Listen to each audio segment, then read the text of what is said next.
Tumaka tayo sa Quezon City, Sister L. Eto, gobyerno naman hinihikayat ng Motorcycle Federation na magpatupad ng Motorcycle Academy sa bansa. Dahil ba to sa mga kamote, Val? RH5 Val Gonzales, Val.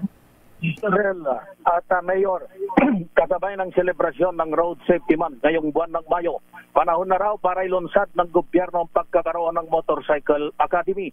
Ito ayon kay Motorcycle Philippines Federation o MCPF President and Director for Administration, Atoy Santa Cruz, ay para maiwasan ng malaking bilang ng mga aksidente sa kalsada na dulot ng motorsiklo. Aniya, karamihan sa mga nagmamaneho ng motorsiklo ay walang kaalaman sa tamang pagmamaneho na natuto lamang kung kani-kanino. Ay, totoo yan.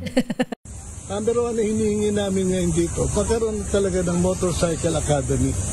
Kabukado si MCPF President Atoy Santa Cruz. Pero ano hinihingi namin ngayon dito, pagkaroon talaga ng Motorcycle Academy. Kabukado sinimula ng MMDA. Para lahat ng fan, meron silang pinanggalingan na pinag-aralan. Alam nila yung batas. Ito nga, alam mo, nagalit sila sa akin nung last time na in-interview ko. Sinabi ko, karamihan ng rider, no, hindi sila matigas ang ulo eh. Hindi sila pasaway. Galit sila, sinabi ko, mukhang bobo. Grabe. Parang ang sakit kasi nun, Val. Para ko narinig si Attorney Larry Gadon, Secretary Larry Gadon. Kaya nga, Mayor at Sister L, siya na lang pinagsalita ko. Baka sabihin Oo, tama. Ginagaya ko pa si Attorney Larry Gadon, si Secretary Larry Gadon.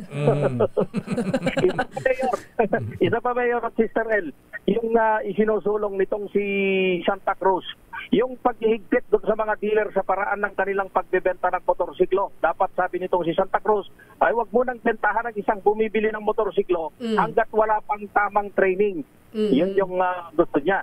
Oo, dahil napakadali ngayon ang magkaroon ng motorsiklo.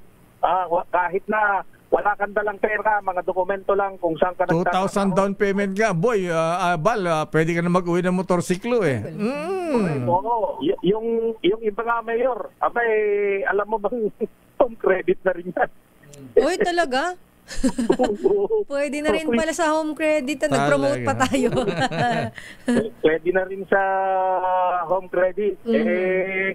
May pinakover sa akin nung nakarang linggo eh. Talaga? Babanggitin ko na. Kasi nahuli ako doon sa press conference dahil doon sa mga usaping nga politika.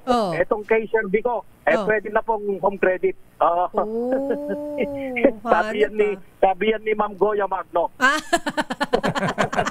Nakita ko kadadaan lang dito eh. Okay nga, Rod.